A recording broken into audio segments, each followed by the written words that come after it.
Good morning. Welcome to Relationship Talk with Sharonda. I am your auntie Sharonda, and today we're going to be talking about dating.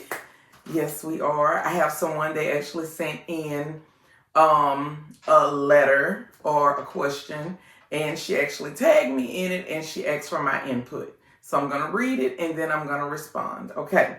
So she says, ladies, what is wrong with these niggas? You meet each other and then conversation starts. Y'all talk on the phone maybe 2 weeks, however long your process is, so you can get to know each other. If you don't give them none, speaking of sex, within 2 weeks, it's like the calls get shorter, the text messages don't get sent as much anymore. I haven't met anybody in your family, I haven't met anybody that you hang with, but you want me to be intimate with you? How? You fucking giving up on 2 weeks? I don't have to do this shit with you, mofo, motherfucker. That's why I've been single as long as I have. What do you say, ladies? Sharonda McKnight, please chime in, because I gotta find me a man. I'm tired of the single life. All right. I can completely understand, being tired of the single life and you actually wanting your person and you wanting somebody. But you want the right person, right? So this is just my advice. Well, for one, I don't know the age of the person who sent this, right? So I think dating when you are younger is much different than when you are older. When you're younger, quite naturally, most times you will meet the family and you will meet the friends because those are your peers and y'all probably around the same age group. Typically, you're going to end up meeting the family because they typically are living with their family because they haven't started life yet. So in order to see them, you got to go to their house or they got to come to your house. So dating when you are younger is completely different, right? As an adult, when you're dating, most times I would hope you have your own residence. Sometimes you're not going to meet the family and friends right off, which I completely agree with. Because one, you have to see if you're compatible. If you're around my age, I'm just gonna say, not even around my age. If you 30 and up and you're trying to date, most likely you're gonna have your own place. Most likely you have already started your own life in some capacity. You work in the job that you're gonna work, whatever organizations that you're interested in. A lot of times you've already joined them. Sometimes you have kids, sometimes you don't. You understand your interests and your hobbies and so on and so forth. When a person approaches me, right, one of the first things that I'm going to ask is, what you reading? That's just the question that I ask. What are you reading? And sometimes I'll get an answer and they'll say, well, I hadn't read in a while, but the last thing I read was such and such, such and such. Or then you'll get a person that say, like, are you serious? And then you'll get a person that say, like, I don't read. You get responses like that. That one question tells me a lot. Because I'm a person that's I'm like a sponge. I'm always soaking up information. Whether I'm reading a book, an article, a summary of something, I'm always reading, right? I'm always getting information. So that's one of my go-to questions. What are you reading? What's your purpose? It's important that I ask questions like that because you need to know what your purpose is, because I know what my purpose is, right? But you need to know what your purpose is so that you can let me know what it is so that I can see if it's a purpose that I can get behind. Because essentially, if we're going to be together, I am your helpmeet, right? I didn't say helpmate, I'm your helpmeet. With that being said, I have to know if I can get behind your purpose, if it's something that I can stand on, support, if it's something that I really want to be able to give my time and energy to, because depending on what your purpose is, you may need me a lot more than I think you will. Okay? But I don't necessarily think that when people are dating, they are leading with questions like that. And because you don't really have anything solid to talk about, the conversation always makes its way back to your body in the bedroom. When people talk about your body and the bedroom and all of that kind of shit, they automatically want to go to the conversation of sex. It's because that's the capacity that they have. That's as far as they can go. Most times they don't have interesting conversations. These people haven't worked certain type of jobs. I think people who have been to the military have interesting stories. People who have actually left home and lived away at college, they have interesting stories. Even people who have been to prison have interesting stories. People who are well-traveled have interesting stories. I want to hear your stories. I want to know what it is that you've been doing with yourself, with your life. Especially if I'm meeting you at this point in your life. What have you been doing?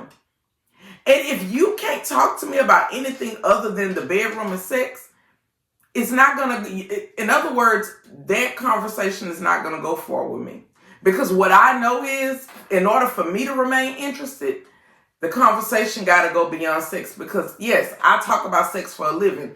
I am what you would consider a sex worker, pleasure coach, sex coach, whatever you want to call it. So I do this for work, right? So the last thing I want to do when I meet you is talk about work. And not unless it lines up with my passion, but I don't necessarily want to talk about you and I engaging in the bedroom. Now, if you want to talk about some scientific stuff about how the body works or something like that, we can talk about that. But I don't want to talk about me and you in an intimate way because I don't see you like that. I don't see us like that because I don't know you. You're a stranger, right? So I think you have to really vet the people that you're considering dating. I also believe once I've talked to you and I see that we have certain things in common and we have some common interests, whether it's books, whether it's music, whether it's a hobby, sports, whatever, at that point, I'm going to be looking for you to make a plan for us. I'm not going to be the one making a plan for us. I'm going to be looking for you as the man to say, would you like to do this? Would you like to go here? Is there going to be a good time that you can meet me and do this here? I'm going to be looking for you to extend an invite to something. I remember when I met Cleve, he contacted me. Are you going to be in New Orleans? Because I would like to invite, I got a room at the Royal Sonesta. We're going to be up here partying with the bros or whatever. And if you down here, I would love for you to come in, hang out. And that could mean a lot of different things. But I wasn't in New Orleans. But you know what I said? I'll take a rain check on it. And when you get back, then we'll be able, we could probably meet for drinks or something. And that's how we ended up meeting for me to learn how to smoke the cigars. Because I'm not really a big drinker. But I'm saying all that to say the person is going to extend the invite. Right? So if you've been talking and y'all haven't figured out what y'all interests are, you haven't talked about this person's purpose and all of that, and you see the conversation is going to the bedroom and they ain't offered to meet you in person. Because see, as adults, I'm not about to do all this talking to you over the phone. I'm not about to do a whole lot of texting. Why? Because we're adults and we can meet in person.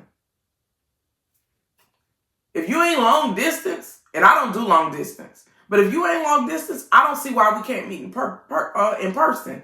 And if you're not already in a committed relationship, I don't see why we can't go somewhere in public. I don't need you to hide me like I'm a roach or something. That we got to go out of town and we got to go to the next city over and we can't do nothing but go get a daiquiri and ride around and drink and all of this kind of stuff like that. Those are red flags in itself. No, make a plan. Sit across from a table with me to where we can talk. And I don't care if it's coffee and donuts. I don't care if it's ice cream. But I want to go beyond your car. I want to go beyond your house or my house. But y'all are so quick to want to meet people and y'all want to invite them over to Netflix and chill right away. And like this young lady, I ain't met nobody you hang with or your family. When you my age dating, a lot of times that don't happen right away. It just doesn't. Because you're focused on seeing how y'all are going to do. And before I can see how me and you are going to do, why would I be bringing other people around And I don't even know if this going to work between me and you. I don't even know if we're going to be compatible. I know, of course, y'all know our anniversary is in January, but I don't think I met anybody until maybe April, May. I know that's when I met Cleve's parents around Easter. And that was just because he so happened to be cooking at his house for Easter. He said, my parents going to come over and eat. And we didn't know they was coming early that morning. And when they came, I was there. It wasn't even something set up formal for to say, you're going to meet my parents today. It was just, I so happened to be there when they came. With friends, we started playing cards that summer. And guess what? I started inviting my friend group to come over and play cards. He invited his friend group over to play cards. That's how our friend groups know each other right now today. Because we were literally trying to become a couple and see what it is that we like and what it is that we enjoy doing. And then we brought our friends along. Here it is, almost year 2, and I'm still meeting family. Right now, at his birthday party at Churchill, I was meeting cousins then, meeting old classmates then. So what I'm saying is, we don't have to rush this process. Take your time, get to know people, find out if y'all have things in common, find out if you can stand behind this person's purpose, right? When I met, the first thing I said is, I have no intentions on changing my line of work. Meaning, regardless to whatever else I do, PPG is going to always be here. PPG is going to always be a part of me. Can you deal with that? I talk to men all day long about very graphic details about their sex life. A lot of times because people come to me because they have a sexual issue, right? So I'm saying all that to say, can you handle that?